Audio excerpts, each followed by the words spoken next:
My name is Asha Komgisha from New Vision. My question is, what will be the effect of Rwanda using the Central Corridor in terms of trade? And my second question is... The effect? Effect of using the Central Corridor from Dar es Salaam to Moshi and then to Kigali. Then my second question is, there's very many African countries that have a lot of talent in sports, but Rwanda has been better than them. What is the secret? What's that, sorry? The second question?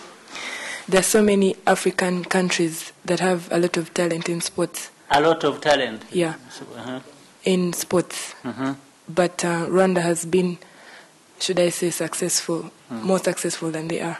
Yeah. What was the secret that Rwanda is using? Oh, I wish you were even more successful. I'm not very happy yet. Well, first, the Central Corridor serves as two things. One, it provides an alternative to the other route. That's number one. It's not good to have just one route. If you have multiple routes, then you have different options and you have different alternatives, which serves very well, absolutely. The other one is the other advantage, the other point is actually the route is shorter compared to the other route. So that's added advantage. So alternative gives us alternatives. Then it is also shorter and may, in the long run, probably serve us better than the other routes. And maybe we should have a third route. Who knows? Or many other routes. About talent, I think, well, it's about really focus. It's about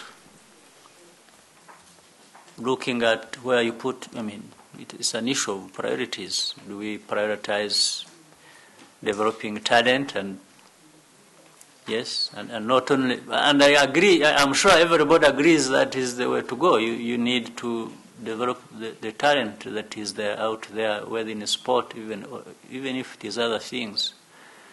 And everybody agrees, but the difference comes when people have to make the investment that matters. So you can believe something, but if you don't do what serves that you believe in, then you won't have the results. So generally we all agree about the need to develop talent in sports or other areas, but maybe people don't put the same focus and investment in some of the things they have identified as useful in developing talent. So that's where we've been trying. We've done our part. It's still modest. We haven't done much. We haven't succeeded much, really. I wish we could do more, and we should be aiming at doing more. So that's what we will continue doing. Mr. President. But some of the international people here, if I am guessing, I hope I'm right. Yes. Or maybe you belong here, but you are not very international. I don't know. So maybe we could take one or two more questions, sir? Yes, and then... some of the international people need to. Thank you. Thank you, Excellency. A little belonging here and a little international. Steve Terrell with AFP. Congratulations on a successful trip to the United States. We'd like to know if you have any plans for a similar trip to France anytime soon. And then just because we thought you were going and then maybe the plans changed, we'd like to hear about that. Also, if you have time, we know there's been some new outbreaks of violence in Sudan, and Rwanda has a lot of soldiers there. So any thoughts on that?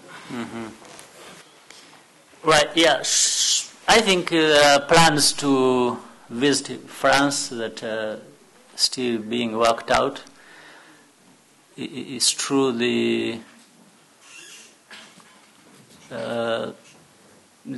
some of the dates people are looking at on both sides kept changing for some good reasons. But I'm looking forward at some point that this will happen, and I think it is going to happen, because it's not an issue of one side or the other. It's an issue of just reaching a proper date that serves well both sides. So maybe it's not an issue of if, it's only an issue of when. So when it comes, I'm sure you will be well informed in advance. For Sudan, there are many issues in Sudan that are being addressed. There is the independence of Southern Sudan that is coming up officially on 9th of July. There are issues in RBA and another area called FAN. These are results of some of the underlying issues that Africa and the rest of the world are grappling with. We still want to address these issues. The UN is doing their part. African Union is hard at work on this. But we're also seeing a bit of progress, some agreements on ceasefire and the implementation of that, and withdrawals of troops from certain areas to where they should be. It seems to be taking place. So I think there are obvious problems that people are concerned about, very seriously concerned about, but there are also these efforts that are helping to address this. So we hope people can continue making good progress. Musweke, you want to ask some other question? The Sudan question actually prompted me to ask you, Excellency. I read somewhere, I don't know, I don't really remember, I think it was a UN Newswire website that actually Rwanda was toying around with the idea of sending troops to Somalia. I just wanted to cross-check to Somalia. No. Maybe UN was toying with the idea of asking Rwanda to send, but we haven't made any offer. And we've made our position very clear. It's not because we don't want to participate in the efforts in Sudan, not at all. We would love to, if only, Somalia, if only we could, because we are already heavily deployed in Sudan, in Darfur. In fact, we are being asked to contribute also to operations under the UN in Southern Sudan, which we are looking at. This is what probably I expected you would be talking about. This one we are considering because it is, more or less one geographical location where we already are operating, but we cannot have heavy deployment in Sudan and then have another heavy deployment in Somalia at the same time. Obviously, it would constrain us too much. It would be a huge constraint on us and our resources and so on. We can't do that. It's not for not wanting to do it. It's just for not being able to do it, isn't it? There is just that difference. So, yes, but there have been people have been asking us to go to Somalia, and sometimes they have refused to understand our problem. We've told them, it's not because we don't want to contribute to Somalia. It's just because we're already overstretched, and this would be an additional constraint.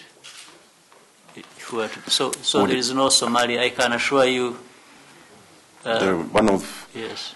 one of the guys who is actually wanted for certain crimes here in Rwanda is training people in Somalia. Wouldn't that be an opportunity to actually... To go and join him in the training? Not to grab him. No. But those who are working with him, who deployed with him, are the ones supposed to be dealing with that situation. Yeah.